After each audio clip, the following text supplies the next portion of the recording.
Currently, there are a lot of SUVs in the market, with most all new cars being made are SUVs.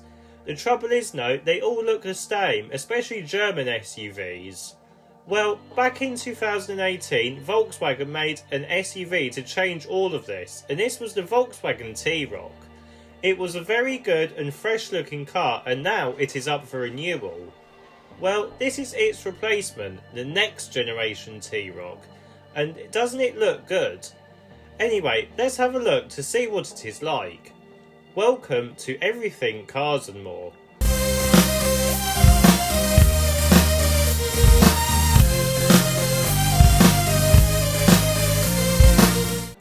So we are going to be looking at the R-Line version today in this cool looking Bumblebee look with its canary yellow paint and black roof and door mirror caps.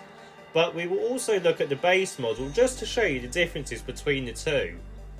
So starting at the front of the Volkswagen T-Roc, and the design is completely different than before, and we do have a slight outline of the old grille. The headlights are very slim looking and have a similar outline to the Volkswagen ID.4, but they do look a lot sharper than that car. These are connected with this light bar and light up logo which every Volkswagen now has. The central grille takes up the full width of the car, giving it a menacing look which I do quite like, and on this R-Line model it connects to the lower, smaller central air vent. You also get an ID.4-esque bonnet which also gives it an aggressive look too, which is nice. On the normal T-Roc trim level, it does tone the aggressiveness down very slightly, but the central grille still takes up the whole front. But now it has a much bigger mesh pattern and some body colour panels too, which I do quite like. Really then, both models do look great, so no matter what trim level you go for, they will both be perfect for you. Moving around to the side of the T-Roc, we can clearly see the previous T-Roc has played a big part in its design. To start with, we get this rear crease just like the previous version, but they have now also added a front crease to help it look more modern. We also get a similar lower crease too, and some matte black wheel arches and lower seals, again just like the older model. The rear C-pillar is almost the same as before too, but it is slightly slimmer and more angled too. We also get some cool looking wheels which on this model are 19 inches in size, and you may think they will affect ride comfort. But if you opt for the adaptive suspension, then you wouldn't actually notice this. Although this option isn't a necessity, as the T-Roc does have quite soft but sharp handling. On this blue model it sits on 17-inch wheels, and it does look a bit small but still decent. Moving around to the back of the T-Roc, and this is where it does look different from the previous version. To start with, the boot area now has an indent to give it a sporty look. And we also get a set of tail lights with a light bar and light up badge setup just like on the Tiguan, which I do think helps this car look a lot more premium. We also get a coupe style rear end and a big spoiler too to give it a sportier look, and I also quite like these half X patterns in the tail light. The bumper is quite plain looking, but it does still look very sporty with its fake diffuser, but thankfully it doesn't have any fake exhaust this time. Overall then, it does look very nice. What do you think? Let me know in the comments section below, and whilst you are at it, don't forget to subscribe to Everything Cars and More. Right, let's have a look to see what the engine and gearbox options you can have with the new Volkswagen T-Roc. So at launch, the Volkswagen T-Roc will be available with two engine options, all with mild hybrid power. Let's start with the first engine. This uses the usual 1.5 litre ETSI petrol units with 115 brake horsepower. This can do 0 to 62 within 10.5 seconds, and the power is sent to the front wheels through a 7-speed DSG automatic gearbox. The next engine is the same 1.5 litre ETSI unit, but the power has now been increased to 148 brake horsepower. This has reduced the 0 to 62 time down to 8.9 seconds, which is quite good. Now, this is the engine we have on our test vehicle today, and it is also very efficient and returned around 48 miles per gallon, which isn't bad for a big car like the T-Roc. Now, the next engine is expected to be released within the next 12 months or so, and this is an all-new 2-litre ETSI turbo engine with 4-wheel drive. This will have 200 brake horsepower and can do 0 to 62 in 6.9 seconds, which is quite quick. This will also use a 7-speed DSG automatic gearbox. Also, in the next 12 months or so, there will be a pair of full hybrid engines, a first for Volkswagen.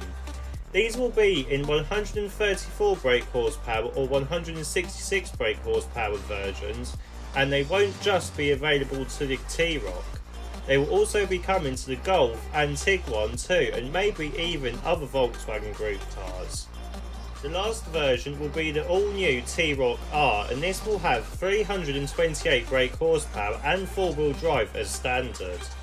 The price of the new Volkswagen T-Roc hasn't been announced yet at the time of making this video, but we do expect it to start anywhere between £29,000 and £34,000, with the higher end models possibly scraping in just below the £40,000 mark.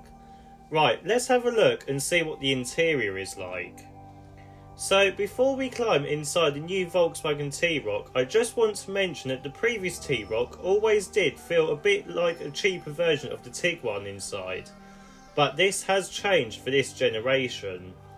The interior, I would say, even feels more premium than the Tiguan. To start with, I just want to talk about the top part of the dashboard. For the first time, it has been made of soft feeling fabric that you would find on like the Apple HomePod speaker.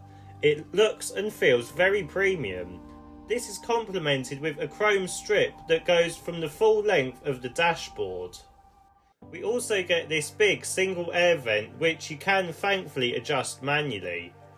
Now, the dashboard does look a bit plain, some people may think, but it isn't the worst I have seen. The rest of the dashboard design is quite minimalistic. We do get the latest MIB4 infotainment system, which, like I've said before in many other Volkswagen Group videos, it is very easy to use and works very well. I'll link a video in the top right hand corner for you. The instrument cluster is sort of integrated, but it doesn't look too bad, and again it's fairly easy to use. The indicator stalks are okay, and we also get the gear selector near the steering wheel too. We also have the usual Volkswagen steering wheel with physical buttons and some darker silver elements on it to replace the lighter silver elements. Now, the centre console is quite interesting as it is dominated by a wireless charging pad that is also cooled for your phone to make sure it doesn't overheat. It also houses 2 USB-C ports.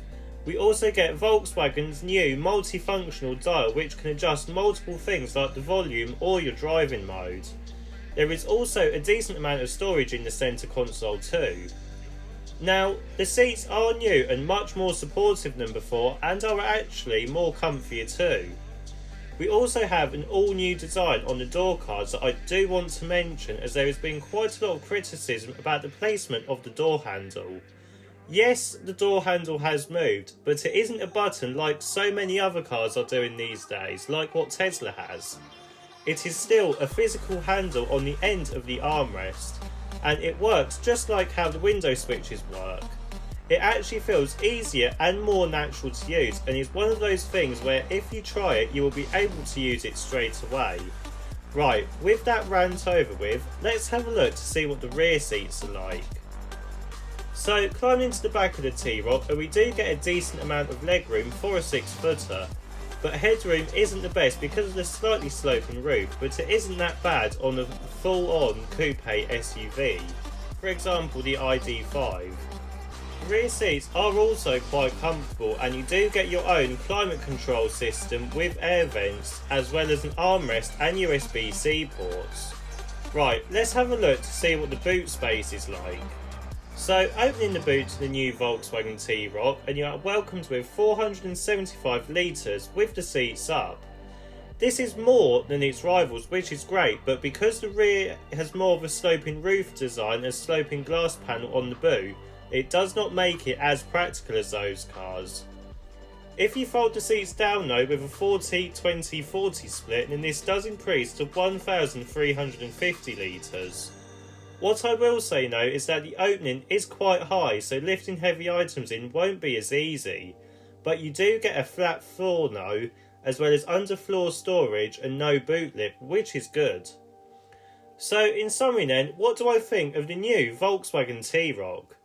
Well, for a Volkswagen, the T-Roc feels different from any other Volkswagen cars that you can buy. Yes, it looks similar to the Tiguan, but the design just feels that bit more fresh and free and not restrained to a German straight design like the Tiguan. It feels premium and Volkswagen still, yes, but I do think it will attract a lot younger people who want a different looking car. It is a bit like the Duke did all those years ago. The only difference though this time is that it will have excellent build quality and it is by a German brand. When this car will come out in the next few months, it will definitely be worth looking into if you are in the market for a quirky SUV that will definitely be unique.